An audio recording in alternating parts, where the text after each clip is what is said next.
Hi, welcome to another story time. I'm super excited to be here reading again to you. Didn't Miss Priddle do an amazing job? She did, and now it's my turn again, so let's do it. Dear Harry, Ron wrote to me and told me about his phone call to your Uncle Vernon. I do hope that you're all right. I'm on holiday in France at the moment, and I didn't know how I was going to send this to you. What if they'd have opened it at customs? But then Hedwig turned up. I think she wanted to make sure you got something for your birthday for a change. I bought your present by owl order. There was an advertisement in the Daily Prophet. I've been getting it delivered. It's so good to keep up with what's going on in the wizarding world. Did you see the picture of Ron and his family a week ago? I bet he's learning loads. I'm really jealous. The ancient Egyptian wizards were fascinating. There's some interesting local history of witchcraft here too. I've rewritten my whole history of magic essay to include some of the things I've found out. I hope it's not too long. It's 2 rolls of parchment more than Professor Binns asked for. Ron says he's going to be in London in the last week of the holidays. Can you make it? Will your aunt and uncle let you come? I really hope that you can. If not, I'll see you on the Hogwarts Express on September the 1st. Love from Hermione. P.S. Ron says Percy's head boy. I bet Percy's really pleased. Ron doesn't seem too happy about it though. Harry laughed again as he put Hermione's letter aside and picked up her present. It was very heavy. Knowing Hermione, he was sure it was going to be a large book full of very difficult spells. But it wasn't. His heart gave a huge bound as he ripped back the paper and saw a sleek black leather case with silver words stamped across it. Broomstick Servicing Kit. Wow, Hermione, Harry whispered, unzipping the case to look inside. There was a large jar of Fleetwood's high finish handle polish, a pair of gleaming silver tail twig clippers, a tiny brass compass to clip onto your broom for long journeys, and a handbook of do-it-yourself broom care. Apart from his friends, the thing that Harry missed most about Hogwarts was Quidditch. The most popular sport in the magical world. Highly dangerous, very exciting, and played on broomsticks. Harry happened to be a very good Quidditch player. He'd been the youngest person in a century to be picked for one of the Hogwarts house teams. One of Harry's most prized possessions was his Nimbus 2000 racing broom. Harry put the leather case aside and picked up his last parcel. He recognised the untidy scrawl on the brown paper at once.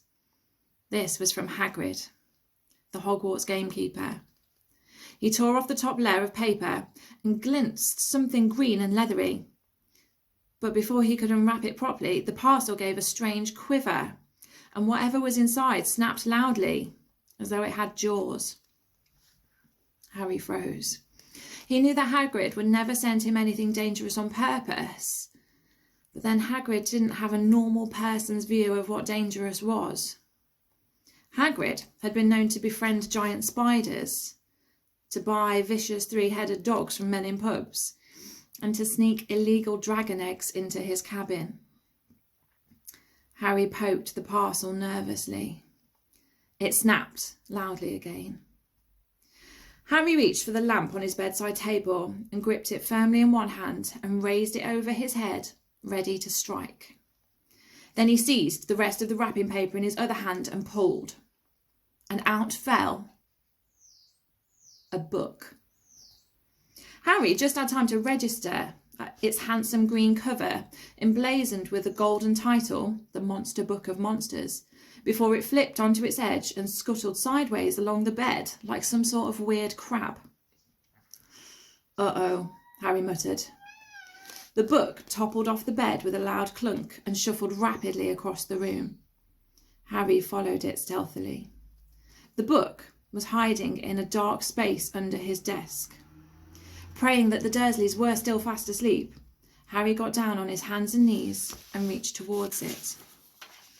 Ouch! The book snapped shut on his hand and then flapped past him, still scuttling on its cover. Harry scrambled around, threw himself on the floor and managed to flatten it. Uncle Vernon gave a loud, sleepy grunt in the room next door.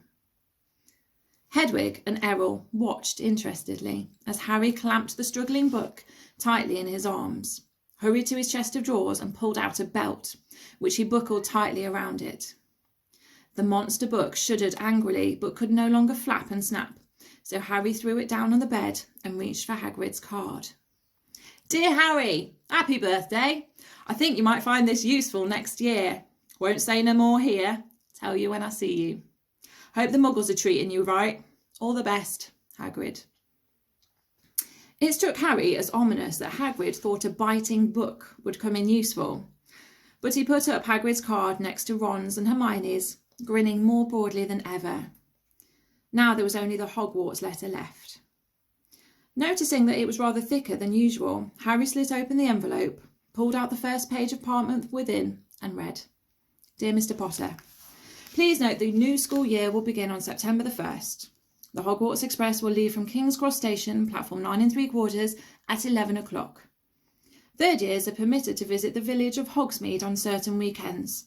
Please give the enclosed permission form to your parents or guardian to sign. A list of books for next year is enclosed. Yours sincerely, Professor M. McGonagall, Deputy Headmistress. Harry pulled out the Hogsmeade permission form and looked at it, no longer grinning. It would be wonderful to visit Hogsmeade at weekends. He knew it was an entirely wizarding village and he'd never set foot there before. But how on earth was he going to persuade Uncle Vernon or Aunt Petunia to sign the form? He looked over at the alarm clock. It was now 2 o'clock in the morning. Deciding that he'd worry about the Hogsmeade form when he woke up, Harry got back into bed and reached up to cross off another day on the chart he'd made for himself, counting down the days left until his return to Hogwarts. Then he took off his glasses and lay down, eyes open, facing his 3 birthday cards. Extremely unusual though he was, at that moment Harry Potter felt just like everyone else, glad for the first time in his life that it was his birthday. That's the end of the Owl Post chapter. So we will leave Aunt Marge's Big Mistake, chapter 2, for Miss Priddle to read on her next story time. I hope you've enjoyed that. I enjoyed reading it to you. Stay safe and I'll speak to you again soon. Take care.